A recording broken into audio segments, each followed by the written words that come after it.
Welcome to Tuesday's edition of the Ahysen Nation. Glad you joined us today. I'm Johnny Ahysen from 9 News This Morning, and you're on WAFB Plus, available on Roku TV, Fire TV, or Apple TV. And we are so excited that you've joined us today. Make sure you download it. Hit the like buttons if there are any like buttons. Hit subscribe if you're watching on one of the platforms where it allows you to subscribe, so you will be notified when we go live. A lot of nice, fantastic programming on our WAFB Plus. Today's program is a little bit more serious tone than we usually take with my particular program, but it's incredibly important, probably one of the more impactful visits or interviews I've done, and it has to do with suicide prevention. September is National Suicide Prevention Awareness Month, devoted to raise awareness about suicide prevention, reducing the stigma around the topic, encouraging those who need to utilize available sources. Suicide is a national health problem, and it is also one of the leading causes of preventable death in our nation. First responders, including law enforcement, firefighters, are more likely to die by suicide than they are likely to die in the line of duty. That's pretty powerful.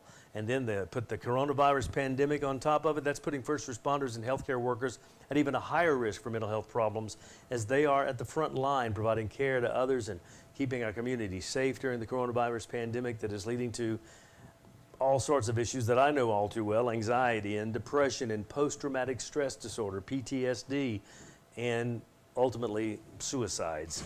So first responders, including EMTs and paramedics and frontline workers, are facing a mental health crisis in our country, especially during the coronavirus pandemic.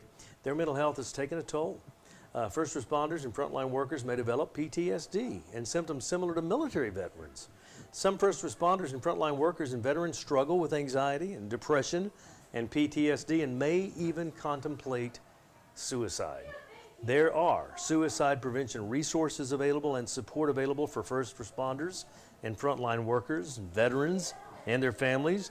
The Code 9 Project is a nonprofit organization that provides education and training for first responders and veterans and their families for the prevention of PTSD and suicide. So Brandley Baker is president and co-founder of the organization called the Code 9 Project, and she's featured in national media all over the country. Television, CBS, Fox TV, ABC, and NBC have all had her on. Brandley was in New Orleans last week assisting a first responder organization there with a recent suicide among their ranks. That's where we caught up with her for today's visit here on Ahysen Nation. So let's get right to it. So Brandley Baker, thank you for joining us today on Ahysen Nation. I appreciate this so much. Thank you, Johnny. It's a sincere pleasure to be here and be able to talk about these very important topics with you today.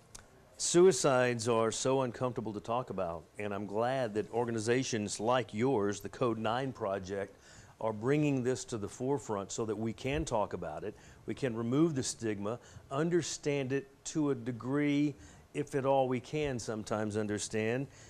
So I want to first get you to tell me a little about your story. You're the founder and of the organization, co-founder of the Code 9 Project and president of the organization. I want to know what your involvement is, how you came to be, how the organization came to be, and we'll go from there, if you will. So I'm going to go ahead and give you the floor. Thank you. So our organization is comprised of active duty and retired law enforcement, military, and first responders. And I am a former first responder myself and come from a long line of family members that have served both military and law enforcement and fire services. So I have a firsthand experience as well as being a child of growing up in generations of family members that have served their country and community. And so this topic of PTSD prevention, PTSD, and suicide is something that is very close to home to me. I am also a multiple trauma survivor, so I understand the call letters of PTSD very, very well.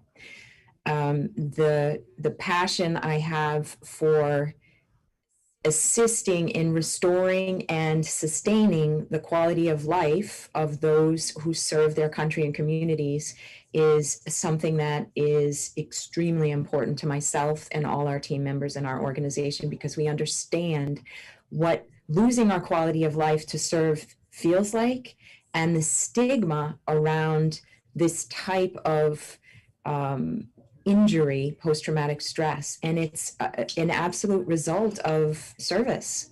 So educating our servicemen and women and the public that no matter what type of extraordinary job you do, you are still a human being with a nervous system, and that nervous system needs specific tending to in order to consistently be called to duty to do these types of jobs. And we haven't been setting our community members up for success in that regard. The expectation is that they're just going to answer all the calls, it's their job, and this is what they're supposed to do, without the relatability that we're all humans. We all have difficulty responding to stress repetitively. I mean, if we just take it into our own sense of self, imagine, you know, a day that you're really tired, or you've just had a baby, or you've just had a job change, or you've just moved, how it feels to manage your life.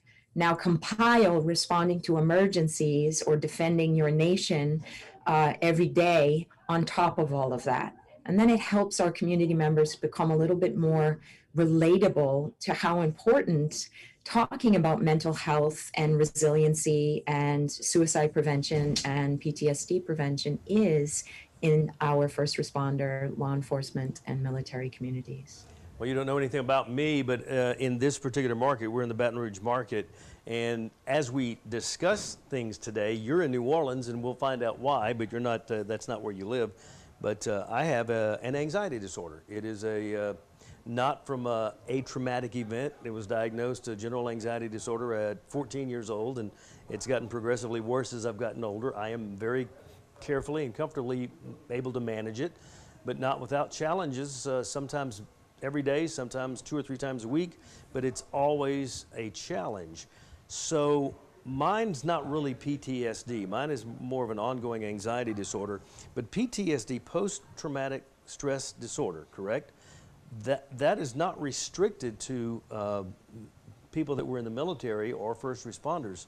That can be anybody. I'd like you to talk a little on that and what you have found out with PTSD as it relates to suicide. Johnny, I want to say thank you for being a human being and sharing that information. You know, when we take our image away and we are able to just be human beings, it allows us to connect, relate, and also problem solve, create solutions instead of just being stuck in cycles of imbalance. So Well, thank you. To interrupt you a second, thank you so much for recognizing that, because it's in the public eye. I think we have a responsibility in some cases to do our part. And with regard to mental health, I'm a huge advocate of mental health. I've got friends in the social work and psychology and psychiatry, and they're all a little different depending on your needs. Some people do need the chemical imbalance management. Some people, like myself, need the anxiety type disorder. So I'm very successfully dealing with mine through a social worker and some mild medication at times.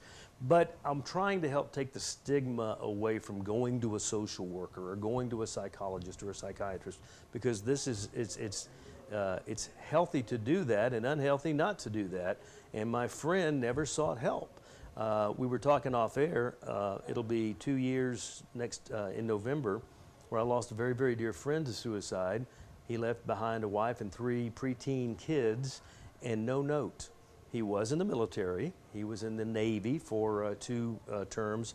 But I just am fascinated to hear more about what you do and what your organization does, and how we can get more people involved in your organization to helpfully prevent what happened to my friend.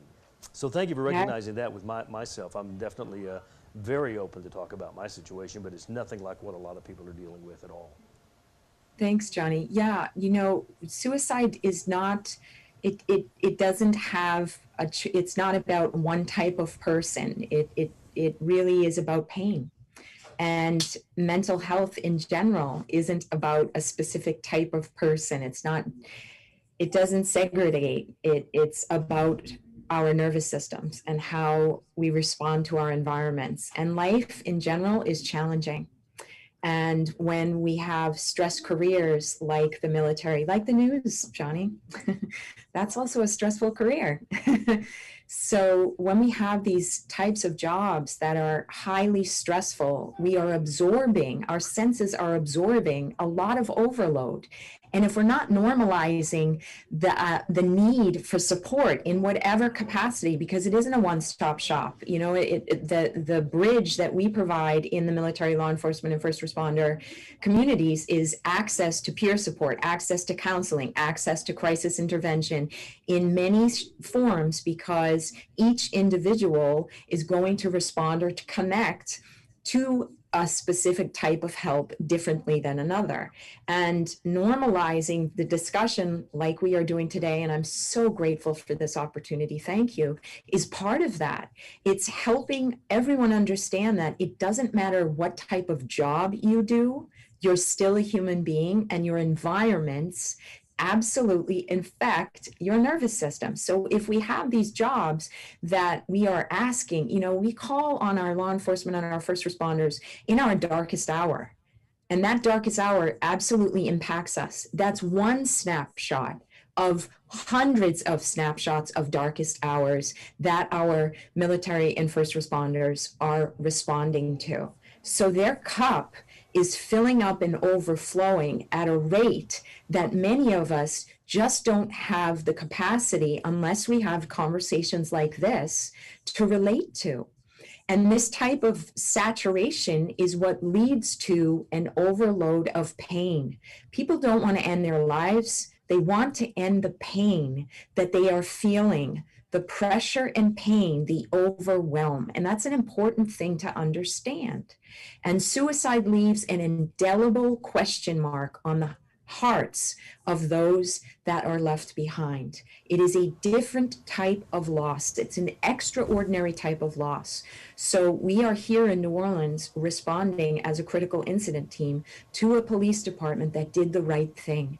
They sustained an interdepartmental suicide on top of COVID losses, on top of Hurricane Ida, and they made the call for help because they can't shut down. They can't just shut their shop and process this loss. They still have to answer all the emergent calls and serve their communities while they are suffering in this type of extraordinary loss. And that is absolutely an important thing for our communities across the nation to understand. So for departments that are listening right now, please make the call. You cannot handle this alone. You do need support.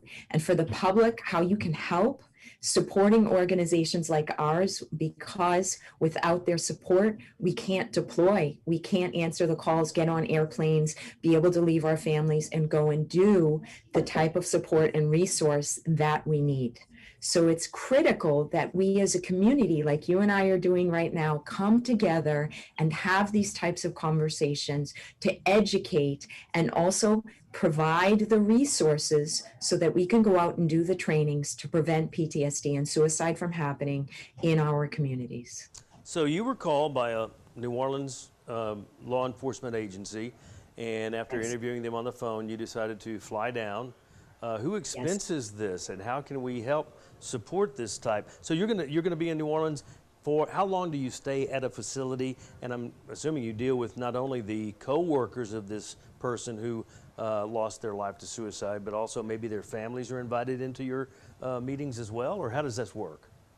So we do the diffusings separately. The responding officers, we serve as one group, and then the family, the peer and co-workers as another group, and then the family members as well. Yes. How is it funded?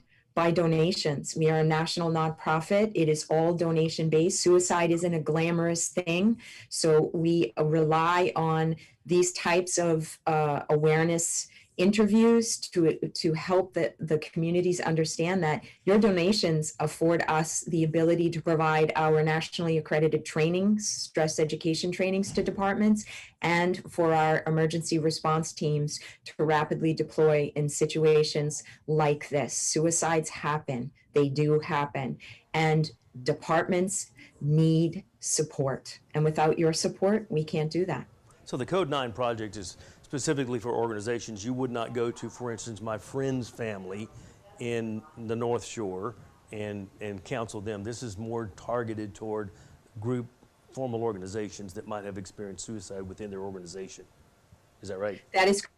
If family members, however, are in crisis, they can certainly reach out, and we are absolutely happy to provide resources and serve as a bridge to get them the support that they need. But our organization is comprised of active duty and former military law enforcement and first response, as well as chaplains, and we serve those communities because there are not enough provisions and resources within communities. Departments are expected to handle these types of things all on their own, and there's not enough formalized training, stress education, prevention type trainings to prevent PTS. And that is what we are committed to do, to be able to build peer support teams, to be able to provide ongoing stress education trainings for the prevention of PTSD and suicide, as well as respond to critical incidents like the one we are speaking about here in New Orleans. We had a horrible tragedy in the summer of 2016 where we had several police officers here in Baton Rouge gunned down and killed, and it made national news, and I just often think about those families still to this day. Help me with something, if you could, Brenda Lee. I don't understand. I mean, to me, and even with my friend's death, it's like you hear so many things. You hear things like, that's the last person I would have ever suspected would be down enough to kill themselves, number one. Number two, I don't understand, even with my anxiety disorder, I've never even remotely thought about terminating my life. And like you said, life is hard.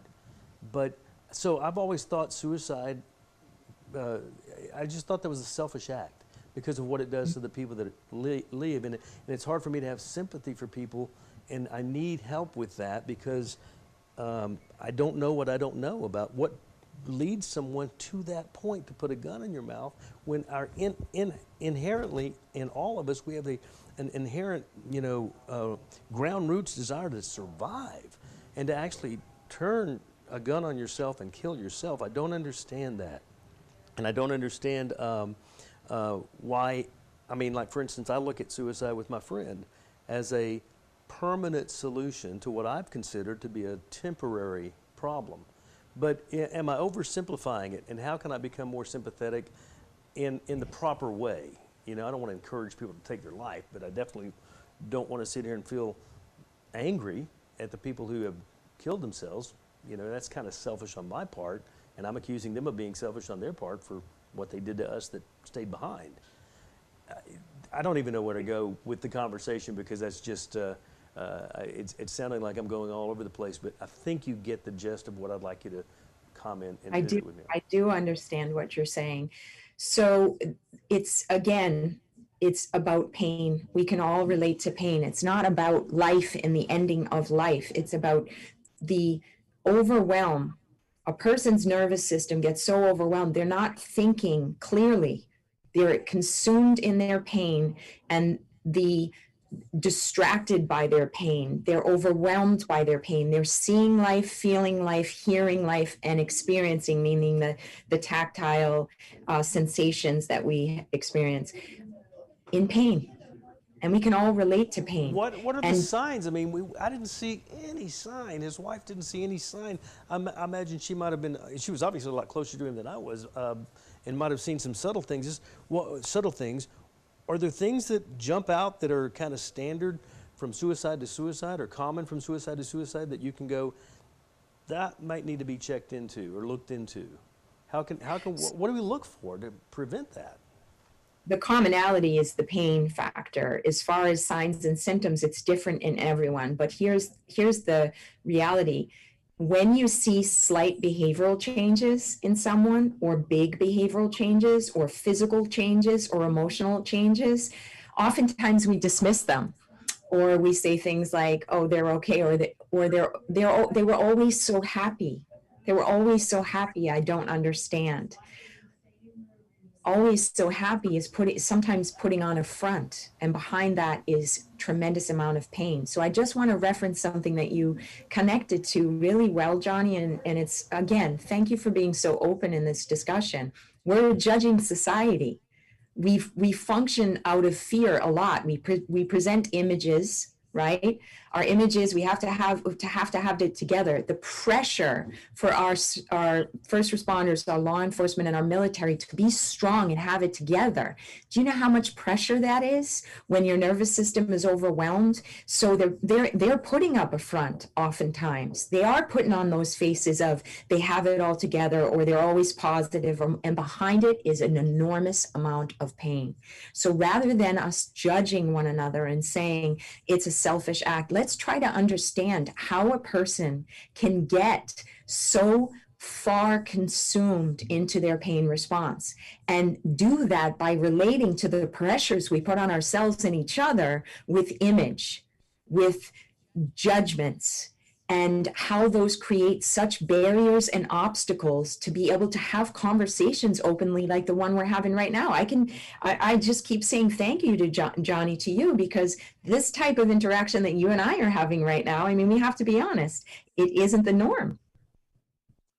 Not at all, and it's so hard. I mean, you have the kids, the suicide rate among kids and teenagers is more than I've ever noted in my lifetime. And it's so hard for me to relate to, I mean, the bullying is one thing. You know, being the victim of being bullied in school is one thing. I get that. But things like, you know, I keep going back to my friend, and I had a relative too many years ago, 32 years old, just took pills and laid down on the couch and said, hey, if you find me and I'm not here, don't fret or worry for me. I will meet you on the other side. I think he was calling out. I think he might have purposely overdosed, thinking I'm going to be found, will be rushed to the hospital. This is going to be a wake-up call for my family. But he ended up being found too late and had passed away. And I was always thinking, how selfish is that? You know what? But on the other side of that, and I appreciate you helping me, bringing me to the other side. You know, but the other side is we all get depressed. I mean, normal, healthy people have periods of depression. The COVID has taught us one thing, that people that have had no stress in their life at all, unlike myself, their stress has been up in the last 18 months, no question. So those kind of stress type things and those kind of depressions are, to me, I call it, quote, normal. Not that I'm abnormal, but I am. I've got a mental illness, and it's called anxiety. And I can say that very comfortably now because it doesn't bother me. I'm working on that. But I can't understand still to this day how a painful situation could be so painful that it would cause you to just completely want to terminate your life. I'm having a hard time with that. I really am. And it's as I stated, it creates an indelible question mark on our hearts. The closer we are to the individuals, the closer we are. The light about this pandemic is it's allowed us to take a moment, a pause, to put our images aside and feel the humanness and connect on a level that allows us to, instead of talking in opinions and judgments, to talk in the facts. The facts are that we are all human, we all have stress, and we all have pain. And rather than scorekeeping those pains, let's have connections and conversations and trainings and groups and opportunities that help educate us all a little bit better about how we respond to our environments and how children, adults, law enforcement officers, military members, newscasters, teachers, how they can get to a point where they're so overwhelmed that the only option feels like taking their life. Okay, this is the type of conversations that are needed for us to understand that who we are human beings. What we do is police work, first response, media, newscast, teacher. That isn't who we are. Who we are is a human being, and understanding being a human being allows us a lot better opportunity to relate to one another and be in a solution-oriented problem-solving society where we're supporting one another and really creating community, as opposed to a judgment, image-oriented society where we're just passing on opinions and judgments, which lead to the pain that we're talking about, that leads to things like suicide. Yeah, and we do that well, very well, above average here in South Louisiana. We have had floods and hurricanes, and there's a big relief effort still going on right now from the recent Hurricane Ida and some of the flooding that we had with some other storms. And we do that so well as a community, helping community. But in terms of the individual, like, you know, what did I miss? Why? There was no note. You know, what could I have done that could have pulled this person outside of themselves and got them the professional help they needed? I didn't know they needed it. I mean, I had no idea this person was suffering with, and again, he was in the military. He joined the military in the summer of 2001. What happened in September of 2001? So he had just joined the military 2 months before 9/11 and never really went to the front line, but was definitely involved in tremendous amounts of military operations that I'll never understand. I didn't go through that with him. But do people that are in the military have PTSD that could lead to suicide if they're not on the front line? Absolutely. Absolutely. Absolutely. And this is an important thing to understand. You know, it goes back to what I said, scorekeeping people's pain. Oh, well, they weren't on the front line, so they can't have trauma. The judgments, the opinions. This is why education is so important. The understanding that pain is pain. Our ability, there's a thing called vicarious trauma. Dispatchers, newscasters experience a lot of vicarious trauma because they're absorbing all of these stories of horror, and that absolutely has an impact on our nervous systems. And so again, you know, these types of conversations are the first step in us making a change in the nation, normalizing being a human being and being called to have extraordinary jobs. And those extraordinary jobs require a tremendous amount of support ongoing to be able to manage our nervous systems and continue to be these superhumans to go out and do this type of work. And that's why we're here. That's why our organization exists. I've got such a tremendous respect and admiration for first responders. I could never be a police officer and walk up to a strange car. I could never be an ambulance, a paramedic, and go up to a crash scene. I mean, what if I went up to a crash scene, it was someone I knew, or even worse, a relative? I have tremendous admiration. So those type of people, I know they've got to be talking to somebody, because there's no way they can shake that off after going to a gruesome crash scene and they go home and watch TV and be okay. There's no way. You'd be There's no surprised, way. Johnny. I mean, You'd be surprised. That's why our organization exists. They are having to go home and put it under the, in their pockets, so to speak, and go and are expected to act normal because it's just their job. So having this idea that, oh, well, there's plenty of provisions out there for officers and they know to get help. They don't. That's why our organization exists, to be able to go out and provide those provisions and really allow communities to band together to say, hey, wait a second, we didn't realize that. We didn't realize that those support networks weren't available for our law enforcement and our first responders. We want to make a difference and we want to do something about that. I mean, I do traffic reports on our station in the morning show here on the CBS affiliate in Baton Rouge, and every time I have to report a fatality, it affects me because I don't even know these people, but I think about, okay, they were at this exit, and then this very next exit, they were gone. And that, yes. Or driving by an accident scene, swerving over in the other lane, but you look at it, I take that home. Now, part of that is my anxiety disorder, obviously, but I can't imagine somebody passing that and not, feeling for a family that just lost somebody in seconds. And so the first responders, I get it. They need somebody, but it was like my friend that's out of the military, great house, 2 vehicle. It wasn't the Beaver Cleaver lifestyle, surely, but it was definitely, from an outside person looking in, great life. So what happened? It's that kind of thing. And it's so hard to deal with. Even 2 years later, it's like, why? What could I have done? What could I have seen? Or what did I see that I didn't recognize? Yes. And that's why education is so important. It really is. Okay, how much do you travel a year with Code 9? Do you go to every organization that calls, or do you have a team that goes sometimes and you don't go, or? Currently, I do a lot of traveling with the team. There are times that we just we send some of our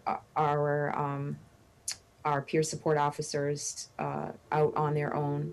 Our core response team, I am part of that.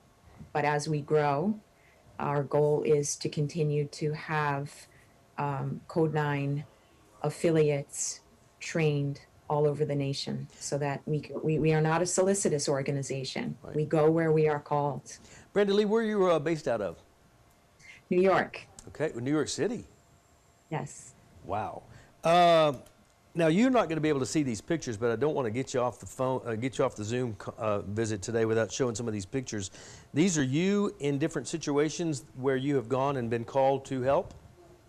Yes. So some of the pictures I think you're showing are from our recent stress education courses that we provided in Redding, California, and Shasta County, where they're experiencing a tremendous strain with the wildfires.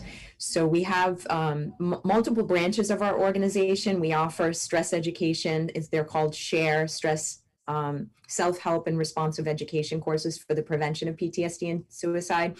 Those are 2-day intensives broken up into a commander wellness leadership course. Then we have a 2-day intensive for our frontline officers and a 1-day course for family members to help educate them on some of the topics that we've been discussing today. So that's our training component. We also build peer support teams, which I think you have some pictures of us in Texas, where we were building some peer support teams. We're actually heading to another part of Texas in October to build some peer support teams for some Texas departments. And as I stated, we have, I think you'll see a canine in some of those pictures. We have our in-house peer support canines, and we also train canines and donate them to existing peer support departments within law enforcement, because canine officers make a huge difference with peer support. So I think those are some of the pictures that you're seeing. Yeah, that's great. Thecode9project.org. I'm assuming you also have a social platform with Facebook and Twitter and things like that? That is correct. And oftentimes that's how departments and individual officers are reaching out to us. It's all confidential. We're not affiliated with any department. We do this so that the anonymity of both the departments and officers in crisis remain. Oftentimes they fear their jobs. So, and departments, you know, they know they can count on us to get the help they need without the exploitation.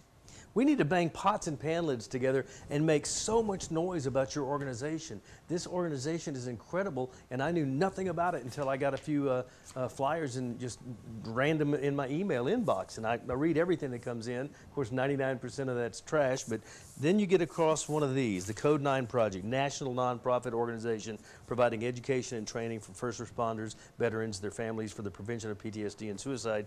And it's like, whoa, this is something I need to check into. And the more I checked into it, I had to get you on. I'd had no idea you were in New Orleans. That's kind of interesting. I certainly hope you're going to relax enough to get some good Cajun food while you're down there, as opposed to... Now, what do you do to decompose yourself being involved in this 24/7, 365 yourself? Our tagline is we walk the walk and talk the talk. I have counselors that I go to regularly. We have our own internal peer support, peer mentors that mentor us regularly. We can't go into a situation right now. We're knee deep in crisis in a department for 3 straight days. And to expect to answer another call without us decompressing ourselves and recalibrating, first of all, it's not fair to the next department that calls us. And secondly, we're not doing our job. Our job is to walk the walk and talk the talk. So ongoing support for ourselves so we can go into these situations clean, grounded, and stable is key. God love you for what you're doing. My heavens, our Heavenly Father be with you and all that you're doing, man. Going to put you on my little prayer list and make sure you guys are staying mentally healthy as well. I guess in ending, I'd like for you to share with somebody that might be watching, whether they are a member of a first responder team or a veteran or police department or a fire department or an individual. What do you need to tell them that you can kind of summarize everything to help someone that might be thinking, boy, I hope they're not going to, you know, do something scary. You know, what could you tell us that could kind of put our mind at ease and give us some ammo to help us to help other people? The message that I have for the nation is you are not alone. We are all human beings. And if you are struggling with feelings of alone, people not understanding or relating to how you're feeling, the Code 9 Project relates to your pain and knows what it feels like to be alone. It also knows what it feels like to be in the dark. And those places are scary places. And there are individuals like myself in our organization that say, there is light on the other side of that. And be able to look you authentically in the eye and say, if you make the call and you take that chance to show yourself that you are not alone, you will discover the truth in that statement. Reach out. Wow, I can't say enough about the few minutes we've been together. I'd love to keep you on. I want to get you back on in the future. The organization is called the Code 9 Project, thecode9project.org online. We've been visiting with Brandy Lee Baker, president and co-founder of the Code 9 Project. You are doing amazing work, and I really, really can't thank you enough for being on our program today. Johnny, you are doing amazing work. This was a trailblazing interview, and I cannot thank you enough for the opportunity. God bless you, and thank you.